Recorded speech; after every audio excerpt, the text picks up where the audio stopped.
Welcome to the realm of magic and mystery, classic horror and sci-fi. You are now entering the House of the Unusual podcast with your hosts, Eddie and Joe.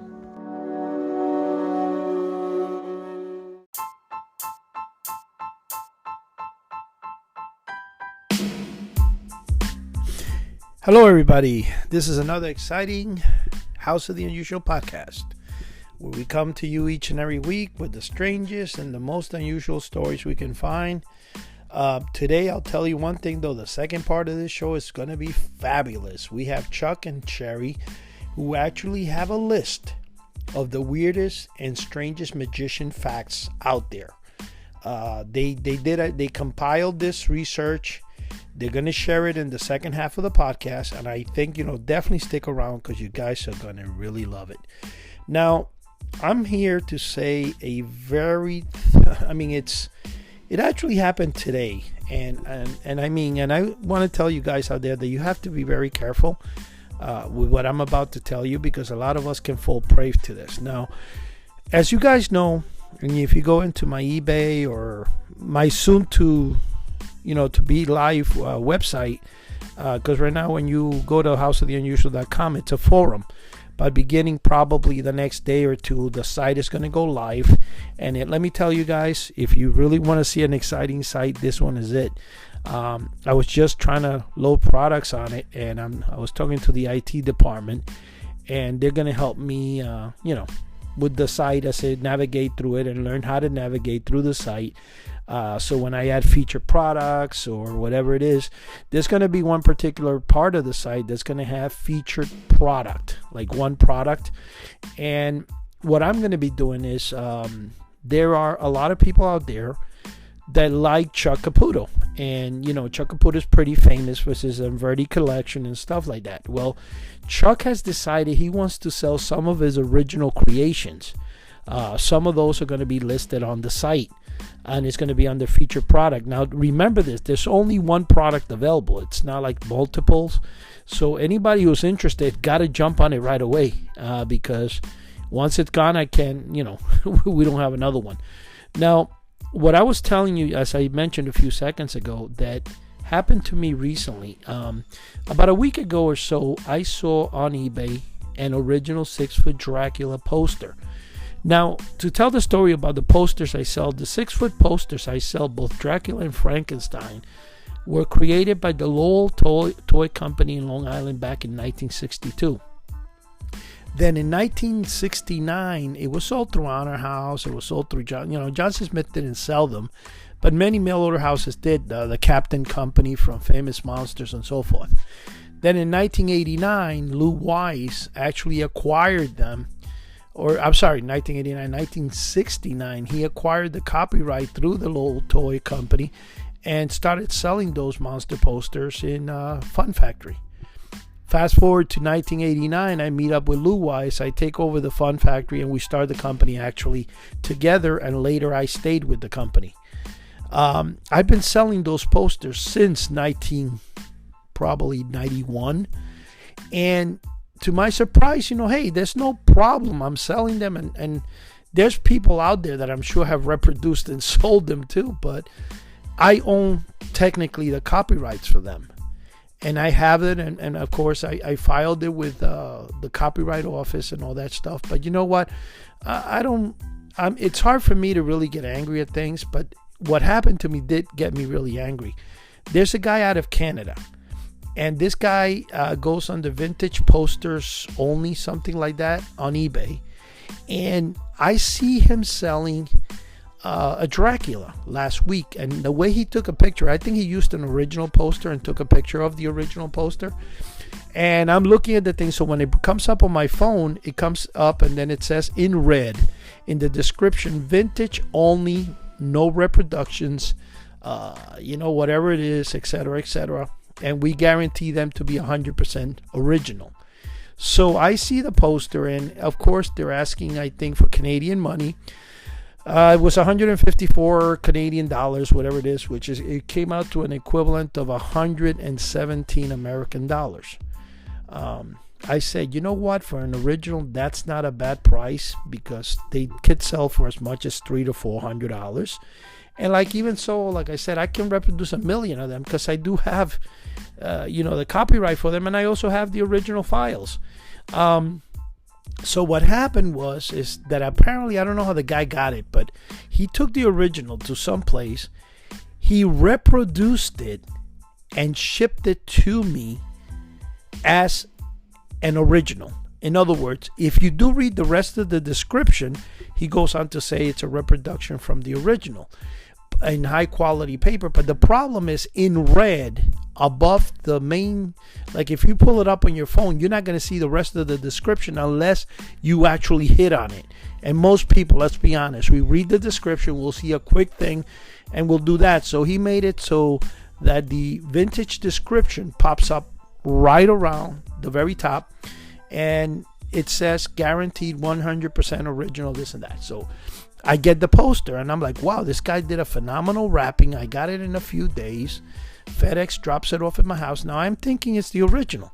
So I open the tube to check it out, and lo and behold, what do I see? A reproduction of the original. Now, I sell those reproductions. Then I said, this is going to be a funny story for me to say, because it looks like I bought one of my own posters, right? Nope. No. Each poster I sell, the company stamps in the back of the poster, House of the Unusual Product. Meaning, so anybody out there will know they bought it from me. And I don't mind if, let's say somebody decided that they want to sell it, whatever, they sell it for the same price or whatever. It's competition, but I really have them because you want to make sure that everybody has a chance to get those original posters, because I'm the only one that's been selling them since 1991.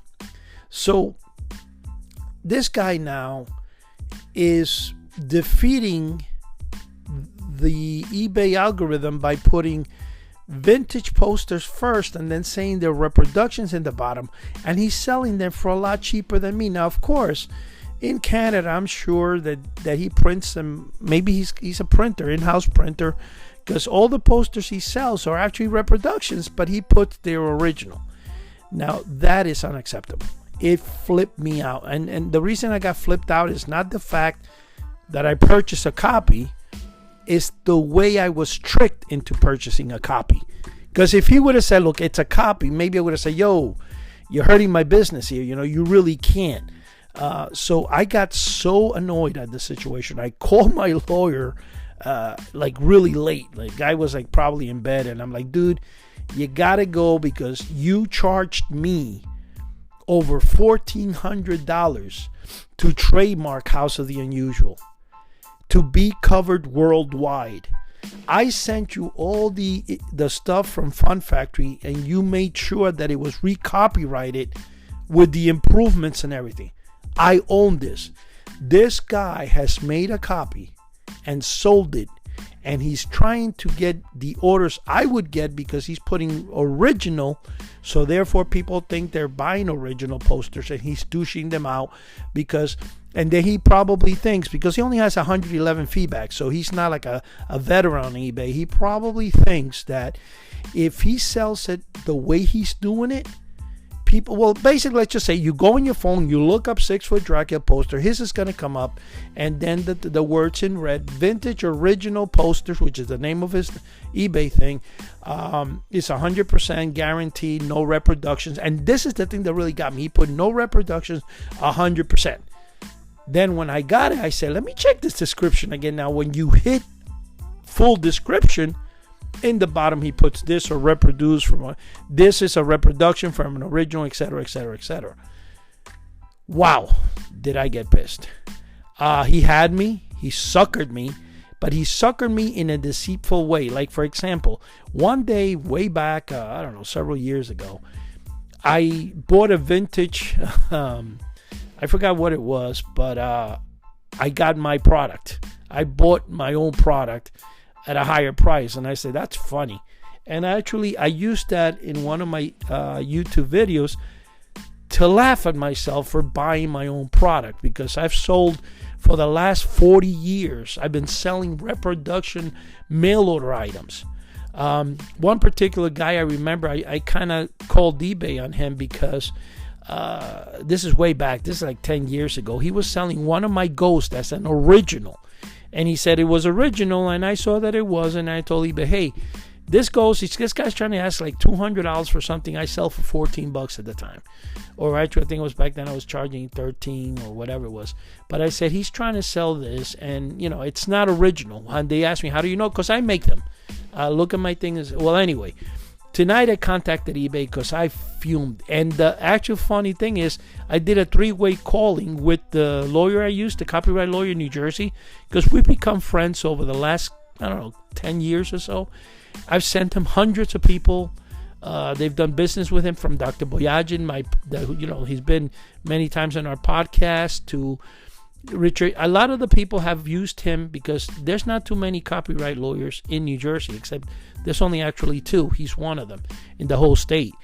And I had him a 3-way call, and I'm like, dude, I paid you. This is if you right now go to the copyright office and look up House, this is a trademark name, and the items I have protected are there to be listed in the copyright office. What the heck? Like, they gotta shut this guy. And I told the eBay specifically, listen, I just want that particular item to be taken off. I don't care for the other ones. I don't want to, but I think they put the guy out of business. Like, they just, I don't know if they're shutting him down completely and everything, because they looked up, of course, because you can't just call eBay and say, hey, I got this copyright. So they're going to want proof. And I did. I uploaded the letter immediately. I looked it up. I asked them to go and do a search on the Washington site directly, and boom, out it went. But the point is, it was kind of like crazy. At first, I was going to laugh, like, oh, I got a story to tell. I got a reproduction poster. I bought it myself. But then when I saw that this was actually not a print of my poster, but I saw that he was making his own copies, selling them, which is hurting my eBay business in general, because I sell these posters. The point is that sometimes out there's people that just get on your nerve, and this was one of them. Another incident, this was a funny one. Back, 7 or 8 years ago, 10 years ago, there was a guy in Canada as well, and there was also a guy in New Jersey. Not in New Jersey, in the States. This guy, I think, was from California, and he did a copy. He took my website, he photocopied everything to a T. And I had this site. Now, the way my site used to look back then, if you go into House of the Unusual and go on the Wayback Machine, you'll see that the site had the house, and it was a beautiful site, but it mostly dealt with S.S. Adams novelties. And I had all the stuff I had there were S.S. Adams, because when I would sell products, Dave Harvest, the owner of S.S. Adams, would meet me halfway from Connecticut to New Jersey. He'd give me whatever I needed, a few dozen of this and that, and I, fulfilled the orders. But I had to change that because S.S. Adams, not many people know, but they actually sold their business, and they still own the name. Like, Dave still owns S.S. Adams. He gets royalties on the name because it is a trademark. But it's actually, most of the stuff is now produced by Magic Makers. But the point is, I had to get my own products, which I had, and I want to keep track, because there's nothing worse than when you're selling something that's really selling good, and then the company that produces it stops making, and then you have to tell your customer you no longer have it available. I hate that. So I try to always maintain and sell my products that I create and make myself. Now, me and Chuck Caputo have joined forces, and Chuck Caputo has so many projects he's put together. We actually launched the 2 books, Gold Magic Unleashed and How to Haunt with Magic. They're both selling pretty good on Amazon, and I hope that whoever has purchased one, if not, please go and purchase one. Please give us a 5-star review if you can. More important than the purchase is the 5-star review.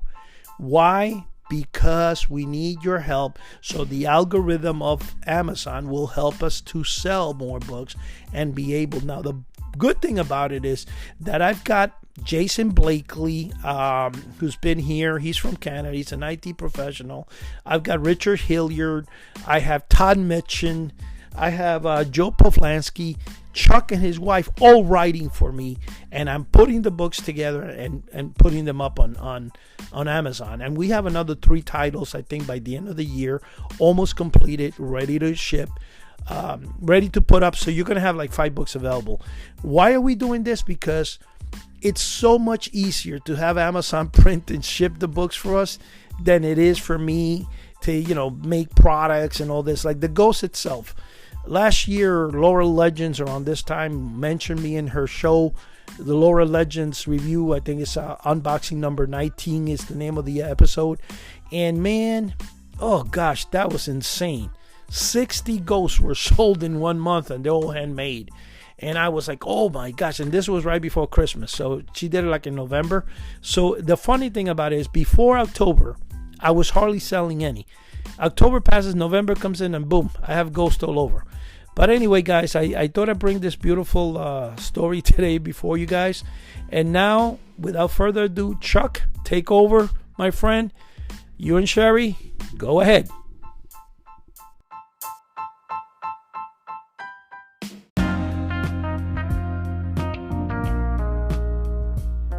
Okay, Eddie, thanks a lot. Wow, we have an interesting podcast tonight, Cheri. It's right up your alley, Chuck. It's about magician facts. Woohoo! Now, some of these are really amazing, and I am familiar with a few of them. Some I'm not, but this is really, really cool, and I hope you folks get a kick out of it just as much as we enjoy bringing it to you. Okay, Cheri, you take the first one. Okay, just hold it. Yeah, it's illegal in Queensland, Australia, to own a pet rabbit unless you can prove that you're an actual magician. Isn't that something? How are you going to prove it? I guess do a trick with, here's my a rabbit out of my hat. Now that's a good question, and I did hear this before, and it is shocking. I don't know why on earth there's such stringent laws like that, but yeah, like you said, sure. Can't even have a pet rabbit. That's sad. Yeah, I don't understand it because rabbits are such good pets. They are. And like you said, I guess you're going to have to prove that you're a magician. Maybe do a card trick. I don't know. All right, here's one. An American magician in the 1900s acted as a Chinese man for his show and never broke character in public. Oh, wow. Even using a translator when speaking to journalists. He died on stage after the trick went wrong. His last words were, "Oh my God, something's happened. Lower the curtain." And I'm familiar with this person. Are you? That's Chunling Su. His last name was Robinson, I believe, if I'm not mistaken. He was English, I think. You would have to Google this, but he was not Chinese.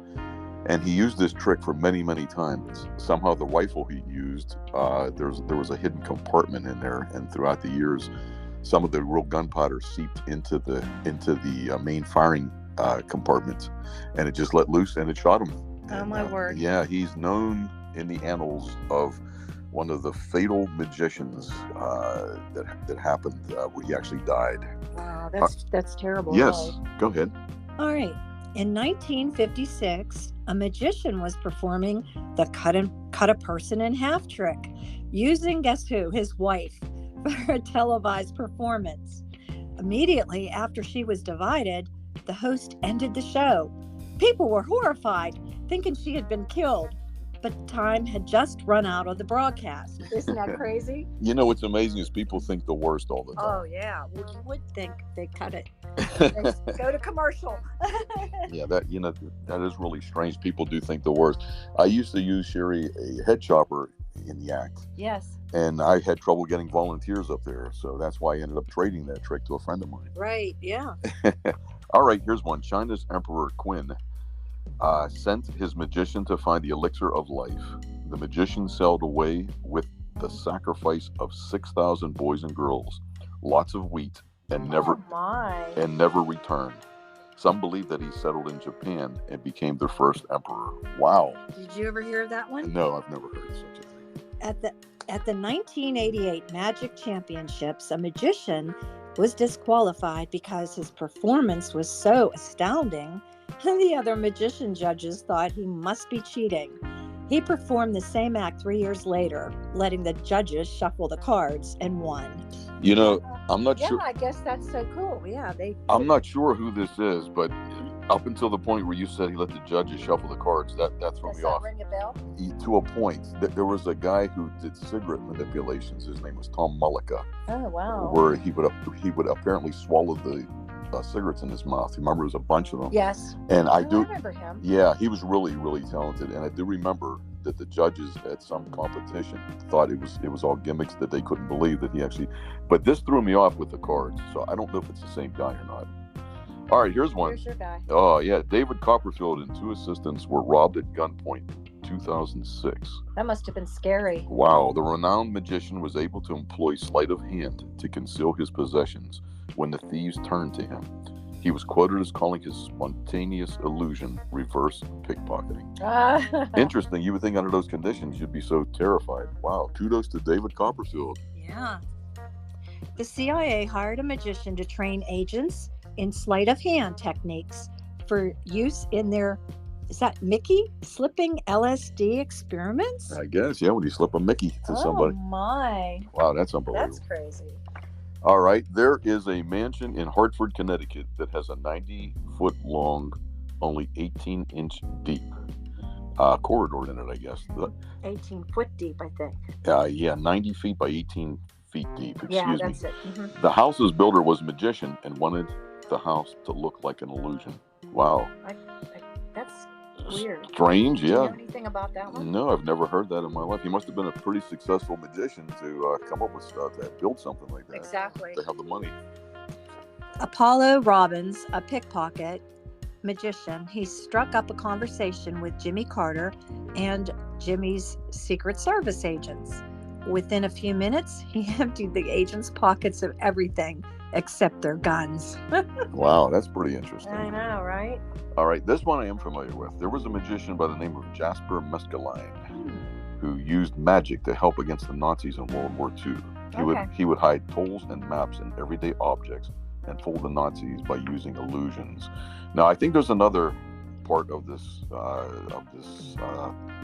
Is this it down here? Yes, I think it's coming up. It'll tell more about it. But I actually have his book that somebody wrote on it. It's called The War Magician, and this was he was in Egypt in World War II, and he would disguise army tanks, jeeps, to make it look like army tanks and so forth. So give it the illusion that they had more he would give the illusion there was more firepower. That's exactly right. Wow.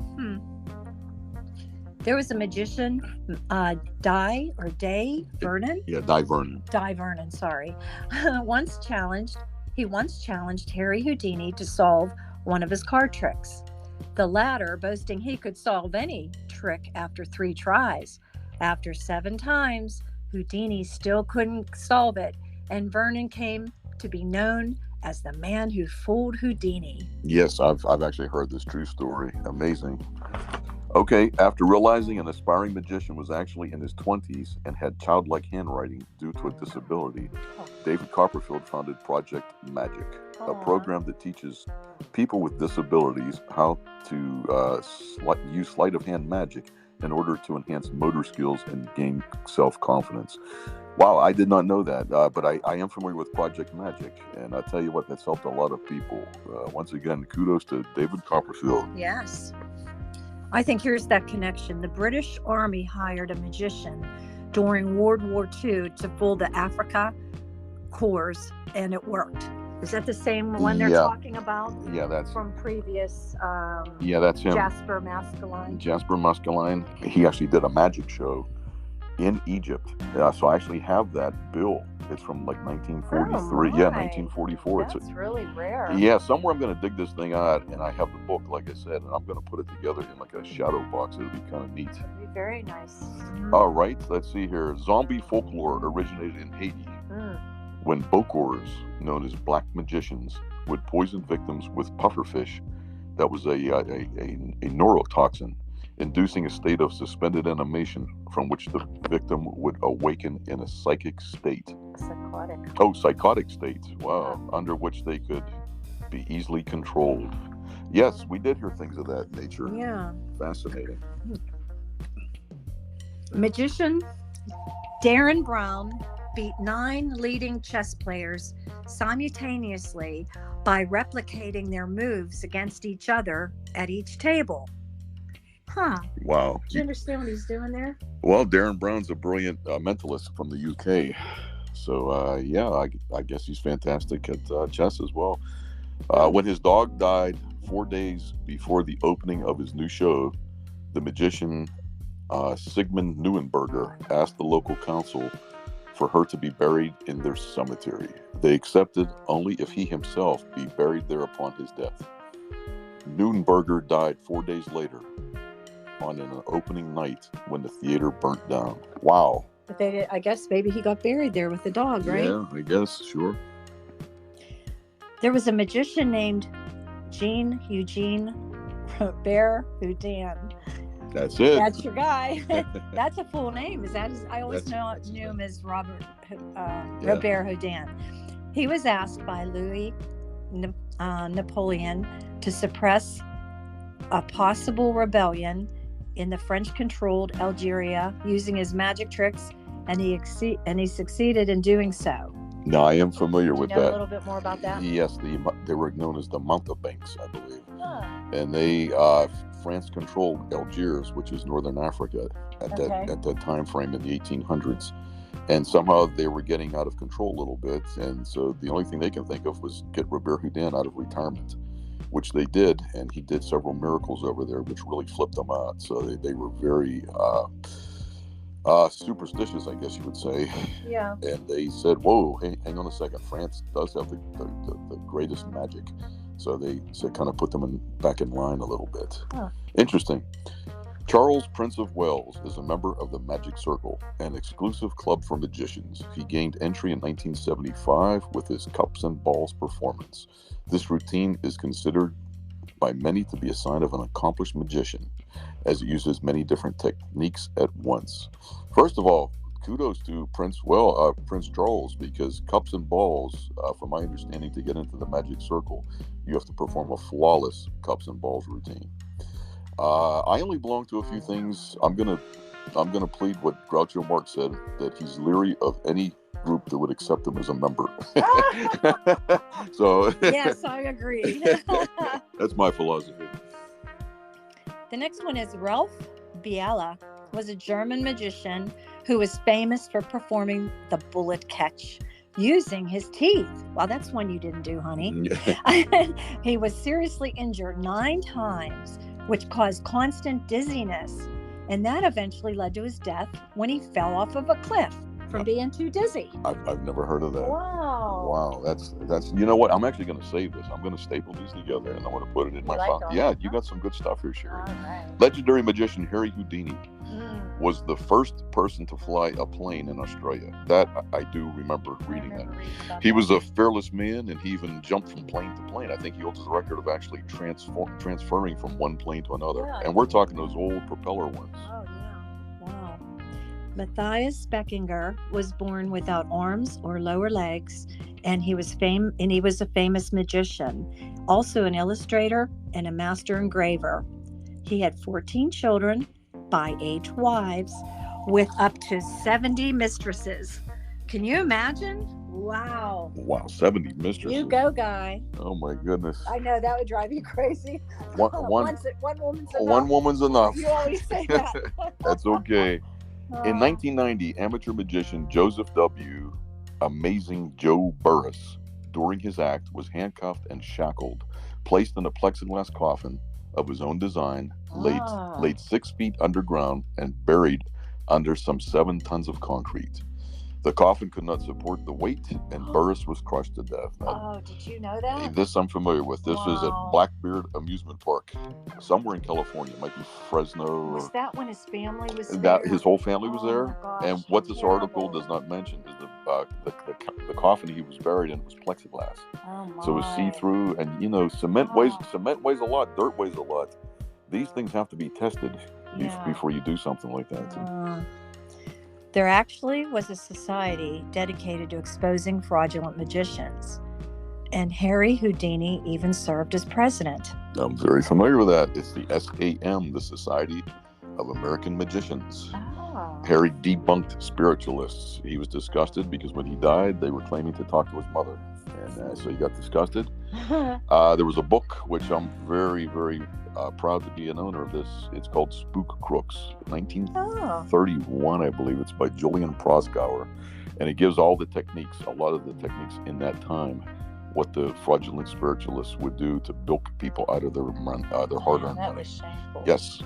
Let's see here. In 1989, Super Bowl halftime the halftime show featured the world's largest card trick, performed by Elvis Presto, an Elvis impersonating magician. Now that's unique. I did not know That's that. your kind of a magician, right? You I love Elvis.